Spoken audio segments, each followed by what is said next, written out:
relação especificamente a serviços essenciais, aqui fica difícil a gente dizer o que é serviço essencial, o que não é.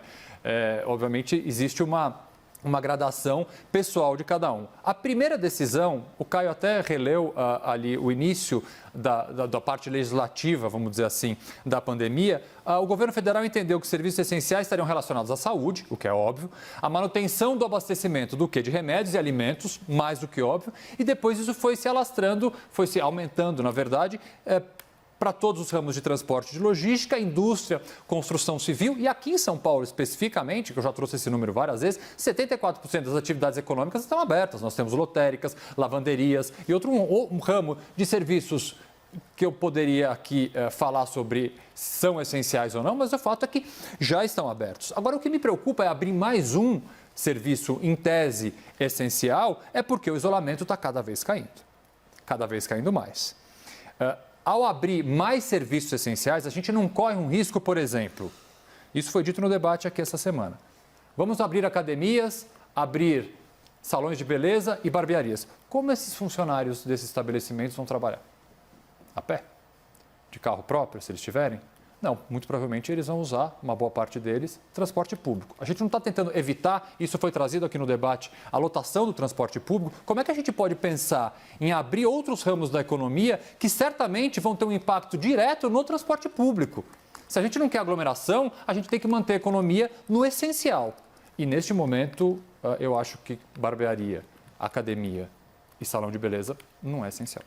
Bom, doutor, a gente quer evitar, né, o uso do transporte público desnecessariamente. A gente está falando de pessoas que antes utilizavam aí seus automóveis particulares e que agora recorrem ao sistema público e isso aumenta desnecessariamente as aglomerações. E, de novo, o conceito de essencialidade ele também é muito subjetivo. Sim. É fácil a gente falar em atividades essenciais com a geladeira cheia, né? Pergunta para um autônomo, uma manicure, né? Uma responsável aí por estética, se ela está feliz com a situação e se o trabalho dela não é essencial para a manutenção do padrão de vida e muitas vezes até para a subsistência da sua própria família. Bom, eu já falei aqui sobre a decisão do STF concernente aí a competência concorrente para as questões de isolamento social e na prática a gente já verificou que, de fato, essa decisão tirou, né, qualquer eficácia dos decretos presidenciais. Agora, é importante dizer, e aqui eu concordo contigo, que essas medidas do governo federal elas têm caráter simbólico. Você falou na questão de pressionar o Supremo Tribunal Federal, afinal de contas, ele é responsável, né, por essa aberração jurídica,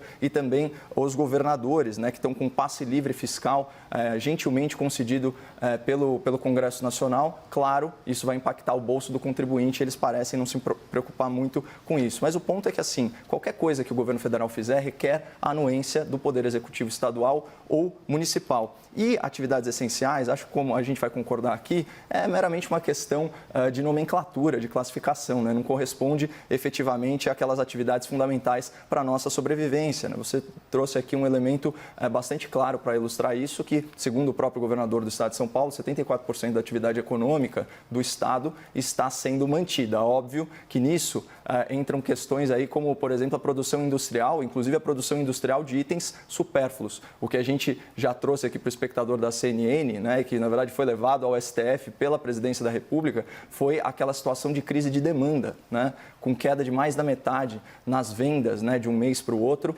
e a indústria operando em 60% da sua capacidade, né, com 60% de ociosidade, porque na outra ponta não há quem consuma.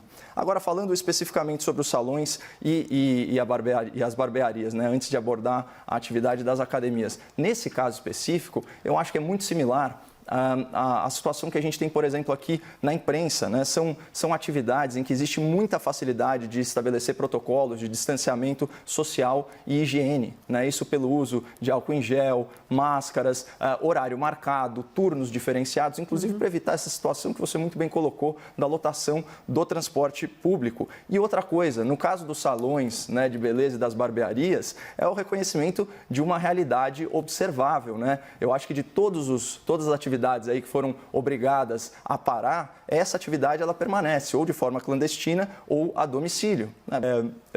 Agora voltando para a academia, que eu acho que é um ponto um pouco mais sensível.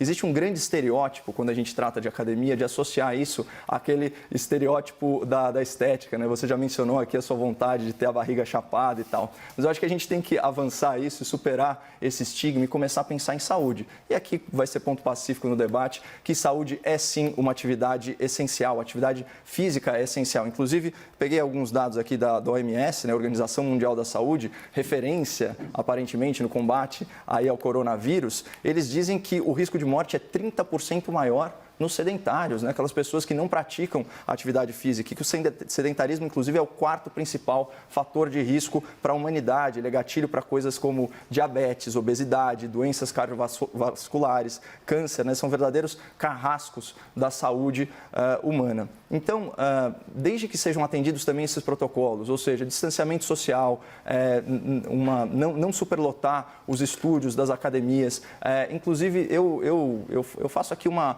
provocação, por que não abrir os parques, né, que é o ar livre? Se o problema são os ambientes fechados, para as pessoas poderem se exercitar, né, essa conta vai sair muito alta. Imagina, se aumentar 30% o risco de morte por sedentarismo, a gente já está pelo menos aí no segundo mês de quarentena. As pessoas, muitas delas, inclusive pessoas do grupo de risco, né, estão vendo a sua saúde decair por impossibilidade de exercício. É muito difícil fazer teleexercício, exige uma disciplina maior, tem menos estímulo, esse tipo de coisa. E eu queria só para fechar, pedindo perdão aí por ter me alongado, tem de novo aquela questão da autotutela do mercado, né, que vem o meu lado liberal falando. O indivíduo, ele é o maior interessado na sua própria saúde, na saúde das pessoas que ele ama. Ele naturalmente, né, vai adquirir um comportamento cauteloso, um comportamento prudente, para que ele não se infecte e não infecte aqueles que ele ama. Né? Então, eu acho que a questão da flexibilização e da inclusão dessas atividades, ela depende daqueles dois pontos que a gente sempre tratou aqui. O estado de saturação